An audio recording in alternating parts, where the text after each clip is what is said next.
नमस्कार, जोहार झारखंड देख रहे हैं आप। मैं हूं शुभे मिश्रा, आपके साथ बुलेटिन की शुरुआत बड़ी खबर के साथ करेंगे। अगली खबर गढ़वा से आपको बताएंगे, जहां के दक्षिणी वन क्षेत्र की विभिन्न जंगलों में घूम रहे बाघ ने होमिया गांव में एक गाय को मार डाला। जानकारी के अनुसार पशुपालक ने धूप निकलने के बाद अपने पशुओं को चरने के लिए जंगल में खुला छोड़ा था और उसी दौरान बाघ ने गाय पर हमला बोला, लेकिन गांव वालों की चहलकदमी से बाघ मौके से भाग गया। बाघ का वीडियो सोशल मीडिया पर वायरल हो रहा है, जिसके बाद गांव वालों में दहशत का माहौल है। हालांकि न्यूज़ 18 वायरल वीडियो की पुष्टि नहीं करता है। तस्वीरों में आप देख पा रहे होंगे, यही वो बाघ है जिसने गाय पर हमला किया। जंगल में चारा चरने के दौरान गाय का शिकार किया है। हालांकि लोगों की हलचल से वो बाघ वहां से फरार हो गया, जंगल में वापस चला गया। इस पूरी खबर की अधिक जानकारी के साथ न्यूज़ 18 संवाददाता चंदन कश्यप हमारे साथ फोन लाइन पर जुड़ गए हैं। चंदन, क्या कुछ जानकारी है? ये बाघ आखिर कैसे दाखिल हुआ और कैसे इस पूरी घटना को अंजाम दिया गया? देखिए, गढ़वा का जो वन क्षेत्र है उसकी भौगोलिक स्थिति को पहले समझिए। गढ़वा से जो वन क्षेत्र जो है वो बेतला नेशनल पार्क से सटा हुआ है, और दूसरी ओर जो छत्तीसगढ़ में जो नेशनल पार्क है वहाँ से भी ये जो गढ़वा का वन क्षेत्र है वो सटा हुआ है। हमेशा वो ये नई घटना नहीं है। हमेशा वो जो जंगली जानवर हो, चाहे बाघ हो, चाहे तेंदुआ हो, चाहे हाथी हो, चाहे भालू हो, चाहे लकड़बग्घा हो, कई तरह के पिछले एक वर्षों में यदि गौर किया जाए, पिछले एक वर्षों में इन जानवरों का गढ़वा के वन क्षेत्र में आगमन हो रहा है और कई तरह के किसानों को मानव जीवन को नुकसान दिया जा रहा है। अभी देखिए, फिलहाल जो हमारे क्षेत्र में जो है हाथी और बाघ दोनों का दहशत बना हुआ है। हाथी जहाँ सब किसानों को रौंद रहे हैं, किसानों की फसलों को रौंद रहे हैं, घरों को नुकसान पहुंचा रहे हैं, तो वहीं बाघ जो है पिछले 4 दिनों से लगातार पशुओं को शिकार कर रहा है। आज यह जो शिकार है, जो बछड़े का शिकार किया है, यह इसका 9वां शिकार है। और इस क्षेत्र में लगातार जो बाघ चंदन, क्या वन विभाग की तरफ से कोई एक्शन लिया गया? क्योंकि एक तरफ हाथियों का आतंक, दूसरी तरफ बाघ का दहशत, क्या उनकी तरफ से किसी तरह का कोई एक्शन? देखिए, बाघ को ट्रैपिंग करने के लिए पहले जिस जगह बाघ है उसके एरिया के आसपास के एरिया को काफी ट्रैपिंग करने के लिए कैमरा लगाए जा रहे हैं। तरह के वहाँ पर जागरूकता कराई जा रही है, माइकिंग कराई जा रही है, ताकि लोग जंगल में न जाएं, अपने पशुओं को घर के अंदर ही रखें, घर के बाहर रखें, जंगल में न जाएं। इसे लेकर विभाग जो है सतर्क है। लेकिन जब तक जो बाघ का दहशत जब तक समाप्त नहीं होता है, तब तक वो क्षेत्र। चलिए चंदन, इस पूरी खबर पर लगातार नजर बनाए रखें। बहुत बहुत शुक्रिया आपका हमारे साथ जुड़ने के लिए। बढ़ते आगे, जमशेदपुर से बड़ी खबर आ रही है। विधायक पूर्णिमा साहू ने सवाल उठाए हैं। विधायक ने सरकार पर सवाल खड़े किए हैं। मैया सम्मान से लुभा रही है सरकार। 6 महीने से विधवा वृद्धा पेंशन बंद है। महिलाओं की सुरक्षा पर बात करे सरकार। जरूरतमंदों का हक छीनकर सरकार लुभा रही है। 450 रुपए के सिलेंडर देने पर भी उन्होंने सवाल खड़े किए। कहां गए 450 रुपए के सिलेंडर, ये भी सवाल उन्होंने खड़े किए हैं। तो जमशेदपुर से ये बड़ी खबर आपको बता रहे हैं। आपको बता दें कि 2500 रुपए कल ही मैया सम्मान योजना की नई किस्त महिलाओं के खाते में जारी की गई और इसी को लेकर सियासी गलियारे में चर्चाओं का बाजार गर्म है।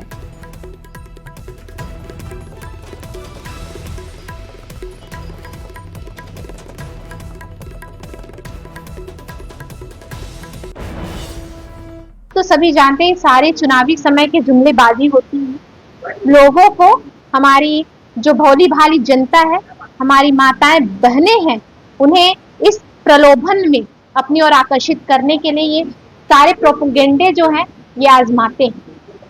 इनका काम जो है वो जमीनी स्तर पर आपको कहीं देखने नहीं मिलेगा। मैया सम्मान योजना के बारे में आप सुन रहे हैं कि दिया भी जा रहा है मैयाओं को, तो आप बताइए ये कैसा सम्मान है जहां बहन बेटी सुरक्षित है नहीं? उनकी सुरक्षा का तो आप जिम्मेदारी ले नहीं रहे हैं, कोई ठोस कदम कानून तो बना नहीं रहे हैं, और उनकी सुरक्षा पर कोई बात ना करके उन्हें आप पैसे देकर उनकी सुरक्षा से आप जो क्या बोल सकते हैं, आप ये कर रहे हैं। सुरक्षा को मद्देनजर ना रख के उनकी सुरक्षा को सर्वश्रेष्ठ ना मानकर उन्हें प्रलोभन दे रहे हैं। सम्मान के बदले प्रलोभन देने का प्रयास ये सरकार कर रही है। राज्य में चुनावी वादों के बाद सिलेंडर की कीमतों पर सियासत जारी है। जेएमएम ने जल्द वादे पूरे करने की बात कही, वहीं बीजेपी ने राज्य सरकार के वादे को महज एक जुमला बताया है। 450 रुपए में सिलेंडर भी देंगे, बहुत जल्द देंगे, इंतजार करें। अभी तो मात्र 2-3 महीने हुए हैं सरकार को। हम अपने वादों को पूरा करने की काम करते हैं, हम जुमलेबाजी नहीं करते। और 450 रुपये के सिलेंडर जब तक नहीं करते हैं, अभी तो हम लोगों ने 2500 रुपया हर महिला को दे दिया, सिलेंडर खरीद लेंगी महिलाएं उसी से। आगे चलकर और राहत ये सरकार पहुंचाएगी। देखिए 450 देने का वादा किया, आज राज्य की जनता ने उनको इन वादा के अनुरूप अपने वोट देने का काम किया, सरकार बनाने का काम किया। लेकिन जब राज्य की जनता पूछ रही है कि 450 में मेरा गैस सिलेंडर का क्या हुआ, तो कभी मुख्यमंत्री बहाना बना रहे, कभी मंत्री बहाना बना रहे हैं। अब इन लोगों में काफी विरोधाभास देखने को मिल रहा है। मुझे नहीं लगता है कि ये 5 सालों में भी ये 450 रुपया गैस सिलेंडर देने का वादा किए थे, उनको राज्य की जनता को सौगात दे पाएंगे। ये कुल मिलाकर एक चुनावी जुमला था इन लोगों के लिए। और हेमंत सरकार ने चुनावी वादों में किसानों से 3200 रुपए प्रति क्विंटल धान खरीदने का वादा किया था, लेकिन सरकार ने 2400 रुपए ही निर्धारित किए हैं। बीजेपी ने इसे वादा खिलाफी करार देते हुए विरोध जताया। वहीं सत्ताधारी दल जेएमएम ने इसका जवाब देते हुए ये कहा कि सरकार अपने वादे से पीछे नहीं हटी है, बीजेपी क्यों परेशान हो रही है। जिस तरह से पिछले 5 साल जनादेश का अपमान किया, उन्होंने 5 लाख सरकारी नौकरी का वादा, बेरोजगारी भत्ता का वादा देकर आए, वो 5 साल वो चुनावी जुमला साबित हुआ। देखिए ये सरकार जनादेश का अपमान करती है। आप देखिए जिस तरह से इन लोगों ने प्रति क्विंटल 3200 रुपये धान क्रय मूल्य का इन्होंने वादा किया था, अब वास्तविक स्थिति क्या है? अब 2400 रुपया मात्र किसानों को दी जा रही है प्रति क्विंटल के हिसाब से। देखिए कुल मिला के कहा जा सकता है कि यह हेमंत सोरेन जी की सरकार और इंडी गठबंधन की सरकार, ये सिर्फ वोट के लाभ लेने के लिए ये बड़े बड़े घोषणाएं, बड़े बड़े वादे करते हैं। जब जनता चुनकर भेजती है तो ये जनता के विश्वास का विश्वासघात करती है, जनता के जनादेश का अपमान करती है। ये इनके फितरत में है। कुछ प्रक्रिया होते हैं, कुछ समय लगता है। मैं अपने कार्यकाल में ही इसे पूरा करूंगा, ये हमारा वादा है। 5 साल का जनादेश है। लेकिन बेचैन और व्याकुल क्यों है विपक्ष के लोग? भूल गए क्या? याद नहीं है क्या कुछ हो रहा है दिल्ली के बॉर्डर पर? क्या कुछ हो रहा है पंजाब और हरियाणा में? 700 किसानों की हत्यारी ये सरकार और उसके नुमाइंदे और कारिंदे इस तरह की भाषा बोलते हैं। 11 जनवरी से बीजेपी के संविधान गौरव अभियान की शुरुआत हो रही है, जिसको लेकर अब सियासत शुरू कर दी गई है। जेएमएम ने हमला बोलते हुए कहा कि बीजेपी लगातार संविधान पर हमला करती आई है, ऐसे भी संविधान गौरव अभियान जैसी बात अच्छी नहीं लगती। जेएमएम के हमले पर बीजेपी ने भी पलटवार कर दिया है। उनके जितने फूके हुए कारतूस है, जो आउटडेटेड नेता है, उनके मुंह से इस तरह की बातें कल देख रहे थे। अमर बावरी जी कुछ बोल रहे थे। संविधान की बातें उनके मुंह से कहीं से शोभा नहीं देती हैं। संविधान बदलने का नारा देने वाली पार्टी, संविधान बदलने के बयान इनके कई एक जिम्मेवार नेताओं ने दिया। जो कांग्रेस पार्टी हमेशा नेहरू परिवार को छोड़ करके देश में किसी को सम्मान नहीं दिया, उस पार्टी के साथ झारखंड मुक्ति मोर्चा, जो कांग्रेस पार्टी झारखंड विरोधी पार्टी भी रही है, उनके साथ सरकार चला रही है। उन्हें संविधान पर और बाबा साहब अंबेडकर पर बोलने का कोई अधिकार नहीं है मोर्चा और कांग्रेस पार्टी को। बढ़ते अगली खबर की ओर। 22 दिसंबर को लोहरदगा के बग्गड़ बॉक्साइट माइंस में रोपवे से लदी 22 ट्रॉली दुर्घटनाग्रस्त हो गई थी, लेकिन इस हादसे में कोई हताहत नहीं हुई थी। घटना के बाद मजदूर और स्थानीय लोगों का आक्रोश हिंडाल्को की कंपनी के खिलाफ बढ़ गया। कांग्रेस सांसद सुखदेव भगत ने बॉक्साइट डंपिंग यार्ड का दौरा किया और ट्रॉली गिरने के कारण मेंटेनेंस की कमी बताई। उन्होंने हिंडाल्को प्रबंधन और जिला प्रशासन को इसकी जिम्मेदारी ठहराते हुए ये कहा कि अगली बार लापरवाही बर्दाश्त नहीं की जाएगी। सुखदेव भगत ने ये भी कहा कि सुरक्षा सुनिश्चित करने के बाद ही रोपवे को फिर से चालू किया जाएगा। 23-24 बकेट गिर गया है, रिहायशी इलाके से आ रहे हैं और घटना घट गई तो यहाँ के लोग, मैंने तो सीधा है, कोई बातें नहीं आई है। प्रशासनिक मशीनरी क्या कर रही है, प्रबंधन क्या कर रहा है, क्या किससे बात की, किनको आपने दिया, किनको मेंटेनेंस के लिए दिया। तो इस प्रकार की अगर चीजें होंगी तो मैं, अगर ये घटना घटी है, मैं तो बोलूंगा कि मैं बात करने जा रहा हूँ कि ऑपरेट होने के पहले प्रबंधन और यहाँ हम लोग से बात करें, उसके बाद आगे शुरुआत करें। ऐसा नहीं कि आप पता ही नहीं चला कल को क्या हुआ ना भाई, कौन सर्टिफिकेट देगा। राजधानी रांची से इसी बीच एक बड़ी खबर का रुख करेंगे। 14 लाख रुपए की लूट का मामले में पुलिस के हाथ अब तक खाली हैं। आरोपी की गिरफ्तारी के लिए पोस्टर जारी, सूचना देने पर 20,000 रुपए का इनाम। अब तक 2 अपराधियों की पहचान हुई। रातू थाना क्षेत्र में पेट्रोल पंप कर्मी से 26 दिसंबर को लूटपाट की घटना को अंजाम दिया गया था। रातू थाना क्षेत्र में 14 लाख रुपए लूट की वारदात में पेट्रोल पंप कर्मी से लूट हुई थी और 26 दिसंबर को अपराधियों ने इस पूरी वारदात को अंजाम दिया था। मामले में वही अपराधियों की सूचना देने पर 20,000 रुपए के इनाम की घोषणा की गई। अब तक 2 अपराधियों की पहचान की जा चुकी है। आरोपियों की गिरफ्तारी को लेकर पुलिस ने पोस्टर भी जारी कर दिया है।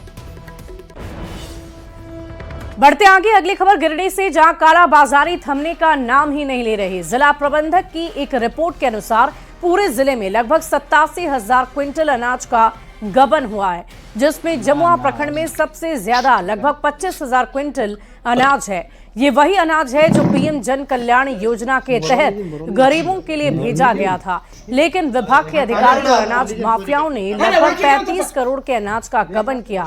कई बार शिकायत के बाद भी कोई कार्रवाई नहीं की गई। और अधिक जानकारी दे रहे हैं न्यूज़ 18 संवाददाता एजाज अहमद।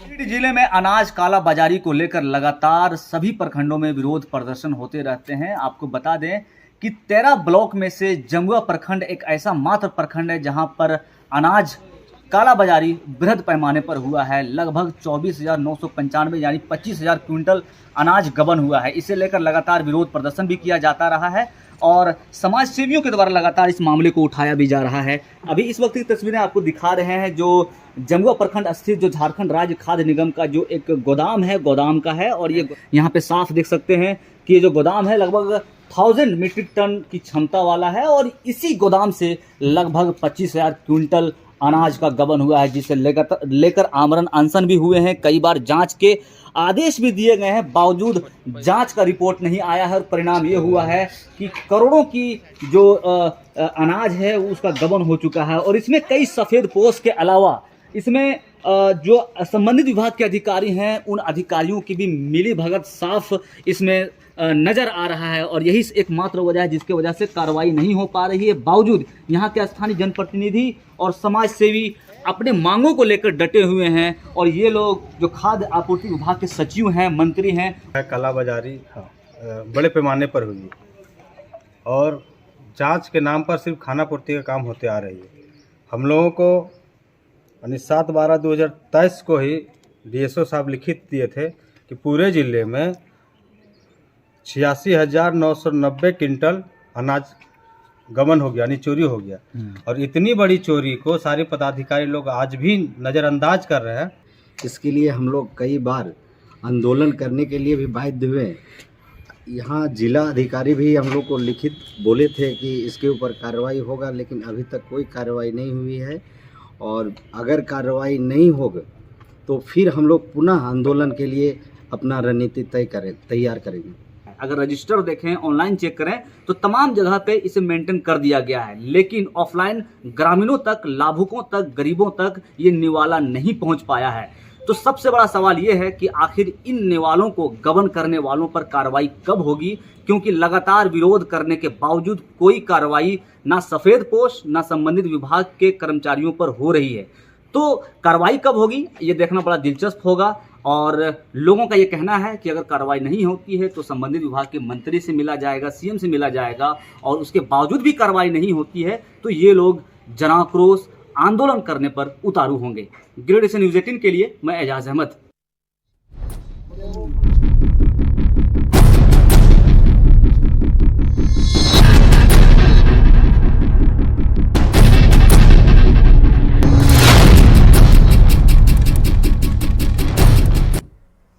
और इसी बीच बात करेंगे झारखंड के मौसम के मिजाज को लेकर। रांची से ये बड़ी जानकारी है, झारखंड में और भी ज्यादा ठंड बढ़ने वाली है और आज से न्यूनतम तापमान में और भी ज्यादा गिरावट दर्ज होने के पूर्वानुमान जताए गए हैं। 2 से 3 डिग्री गिर सकता है पारा। फिलहाल जिलों का न्यूनतम तापमान 8 से 12 डिग्री के बीच। उत्तर भारत से आने वाली बर्फीली हवाओं का असर देखा जाएगा। आज कांके का न्यूनतम तापमान 5 डिग्री सेल्सियस बताया जा रहा है। 6 जनवरी को कांके का न्यूनतम तापमान था 4 डिग्री सेल्सियस और हर दिन न्यूनतम पारा गिरने का पूर्वानुमान जताया जा रहा है। राजधानी रांची समेत राज्य भर में ठंड एक बार फिर आपको सताएगी, क्योंकि उत्तर भारत से बर्फीली हवाएं लगातार झारखंड में प्रवेश कर रही है। और अभी फिलहाल राजधानी रांची समेत राज्य के कई जिलों की बात करें तो पारा 8 डिग्री से 12 डिग्री के बीच है न्यूनतम पारा। लेकिन यही पारा अब आपको आने वाले दिनों में यानी आज से ही 2 से 3 डिग्री गिरता हुआ नजर आएगा। शीतलहरी तो अभी सर कम है, शीतलहरी अभी 7 से 8 दिन में और बढ़ेगी, क्योंकि बादल साफ हो चुका है और उत्तर से चलने वाली ठंडी हवा कपकपाएगी लोगों को। और हम लोग जैसे लोगों को जो सुबह में टहलते हैं काफ़ी तकलीफ का सामना करना पड़ेगा आने वाले समय में। अब तो लोग बोलते हैं पहले का खाया पिया, हालांकि वैसी बात नहीं है। जो लोग खा रहे हैं वही हम भी खा रहे हैं। हाँ, लेकिन कुछ अपना दिनचर्या अलग था। बीपी शुगर भी कुछ ऐसा नहीं, बीपी शुगर कुछ नहीं है। हार्ट का था शिकायत, हम बेलोर से 2007 में ये बाईपास हुआ है मेरा, उसके बाद ठीक है। मॉर्निंग में तो चलना ही पड़ेगा, दिन में लेकिन मौसम बिल्कुल ही साफ हो चुका है ना। लेकिन कुछ दिनों बाद लगता है कि पारा और नीचे गिरेगा, तो थोड़ा ठंड से थोड़ा हम लोग को और झेलना पड़ेगा। मुझे तो ऐसा ही लगता है। पानी से घर से बाहर निकलिए, अगर आप मौसम के साथ चलेंगे तो मौसम भी आपके साथ चलेगा। संजय कुमार सिन्हा, न्यूज़ 18 रांची। और गोड्डा में तापमान में अचानक से आई गिरावट की वजह से ठंड और भी ज्यादा बढ़ गई है। मेहगामा, मेहरमा सहित ग्रामीण इलाकों में धुंध से विजिबिलिटी लगभग शून्य हो गई है। 5 फीट की दूरी तक भी देख पाना मुश्किल हो गया है, जिससे गाड़ियां चलाना मुश्किल हो रहा। खासकर सुबह स्कूल और कोचिंग जाने वाले बच्चों को परेशानी हो रही है।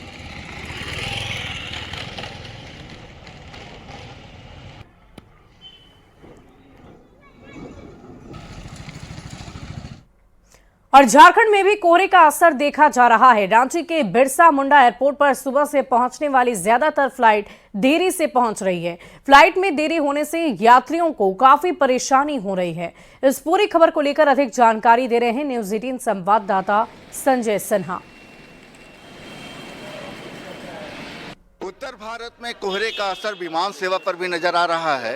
और अभी जो जानकारी मिल रही है कि रांची के बिरसा मुंडा एयरपोर्ट से कई सारी फ्लाइट जो है लेट हैं। मतलब कि जो भी फ्लाइट बाहर से आ रही हैं, चाहे दिल्ली की बात करें, मुंबई की बात करें, पुणे, बेंगलोर, तमाम फ्लाइट्स लेट हैं बता रही है। हाँ, अपने काउंटर से पता किया? नहीं, मैंने तो गूगल में देख के पता किया है कि यहाँ पर फ्लाइट सर्विस जो है वो लगातार यहाँ पर कई जगह की फ्लाइट, कल भी 1 दर्जन से ज़्यादा फ्लाइट जो है लेट रही थी, जिस वजह से यात्रियों को काफ़ी देर तक अपनी फ़्लाइट का इंतजार करना पड़ा था। कहानी आज भी वही है, ज़्यादातर फ्लाइट लेट चल रही हैं और यात्रियों की लंबी कतार, खासकर वैसे यात्री जिनकी फ़्लाइट उत्तर भारत की ओर से आनी है। दिल्ली की बात करें, वेस्ट, खासकर वेस्ट की बात करें, मुंबई की फ़्लाइट भी कल लेट थी तकरीबन 1.5 घंटे, पुणे की फ़्लाइट भी लेट थी 1.5 घंटे। मैंने ऐसी सभी फ्लाइट जो रांची पहुंच रही हैं वो सभी फ्लाइट कोहरे की वजह से लेट हो जा रही है। हालांकि यात्रियों को यहाँ सुविधा दी गई है कि आप जाएं, अंदर आराम से बैठें, लेकिन यात्री को समय को लेकर परेशानी है। और जाहिर है कि जब तक कोहरे का असर रहेगा विमान परिचालन पर इसका असर भी दिखेगा। संजय कुमार सिन्हा, न्यूज़ 18 रांची। रुक करते हैं अगली खबर का। गढ़वा शहर के सहीजना मोहल्ले के लोग दूषित पानी पीने के कारण बीमार हो रहे हैं, क्योंकि नाली का पानी उनके इलाके से होकर गुजरता है। इस पानी से पीलिया, टाइफाइड जैसी गंभीर बीमारियां फैल रही है और अब तक कई लोग प्रभावित भी हो चुके हैं। इस पूरी खबर को लेकर अधिक जानकारी दे रहे हैं न्यूज़ 18 संवाददाता चंदन कश्यप। अभी तक कम से कम 40-50 आदमी प्रभावित हो चुके हैं। अभी वर्तमान में भी एक बच्ची पटना में एडमिट है। पानी चलते सिर्फ यही पानी के चलते, दूषित पानी के चलते। क्या होना चाहिए? नाली को अपना ढंग से इसको करना चाहिए। और पूरा नदी में यहाँ पूरा जल जमाव हुआ है नाली का पानी का। सारा ट्यूबवेल का पेयजल का पानी दूषित हो रहा है और दूषित होकर के हर महीने जल जनित बीमारी हो रही है। बच्चों को, महिलाओं को निकलना मुश्किल हुआ है। आज वर्षों से कई बार अल्टीमेटम दिया गया, लिखित दिया गया, मौखिक व्यक्तिगत रूप से नगर पालिका पदाधिकारी को, डीसी को, वरीय पदाधिकारी को कहा गया, कोई सुनवाई नहीं हो रही है। और गिरिडीह के तीसरी प्रखंड के बेलवाड़ा गांव में स्थानीय ग्रामीणों ने पत्थर खदान के खिलाफ सड़क जाम कर विरोध प्रदर्शन किया है। ग्रामीणों का ये आरोप है कि खदान में हो रही भारी ब्लास्टिंग से उनके घरों में दरारें आ गई है। भूमिगत जल स्तर भी घट गया है और इसके अलावा हाइवा के चलते ग्रामीणों की सड़क भी खराब हो रही है। सैकड़ों ग्रामीणों ने खदान के पास पहुंचकर काम रुकवाने की मांग की और प्रशासन से खदान बंद कराने की अपील की है। इस दौरान विरोध स्थल पर जमकर हंगामा हुआ। ब्लास्टिंग के चलते बच्चे बेहोश हो जाते हैं और रोड के किनारे होने के चलते आने जाने वाले के राहगीरों को भी जान का खतरा बना रहता है।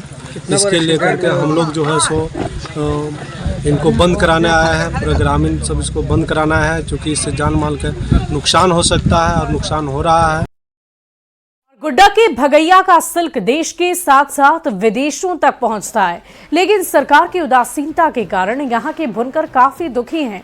सरकार से बजट में सिल्क और तसर के बुनकरों के लिए सौगात की मांग कर रहे हैं। बुनकरों का कहना है कि ना तो उचित मूल्य मिलता है और ना ही रोजगार को बड़ा करने का अवसर।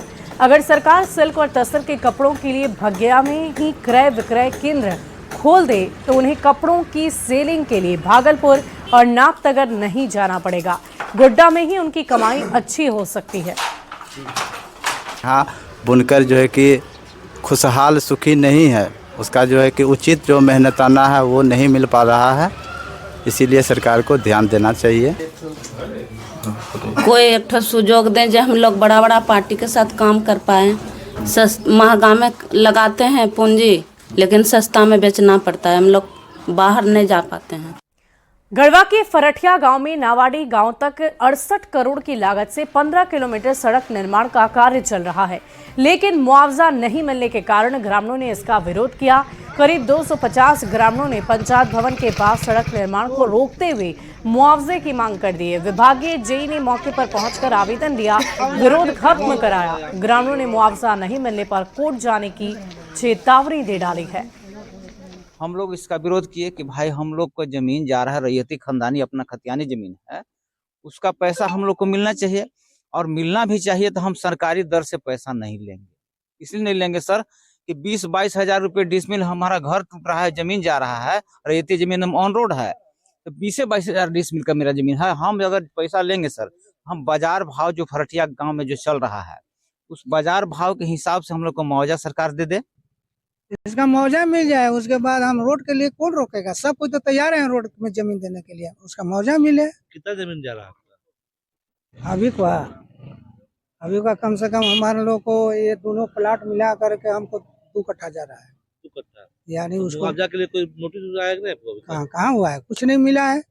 कार्य पथ निर्माण विभाग द्वारा कराया जा रहा है। डेंटल मोड़ से नवा दोहरी 16 किलोमीटर का पथ है, लेकिन बार बार ग्रामीणों द्वारा एक ही बात को लेकर के कि मुआवजा दिलाया जाए, उसके उपरांत ही काम कराया जाए। इसके रिगार्डिंग उपायुक्त महोदय से बात किया गया, पत्राचार भी किया गया। उपायुक्त महोदय ने बताया कि इसे यथाशीघ्र मुआवजा हेतु भुगतान की जाएगी। नोटिस प्रक्रिया जारी है। और फिलहाल इस बुलेटिन में अभी के लिए बस इतना ही। आप बने रहे न्यूज़ 18 बिहार झारखंड के साथ।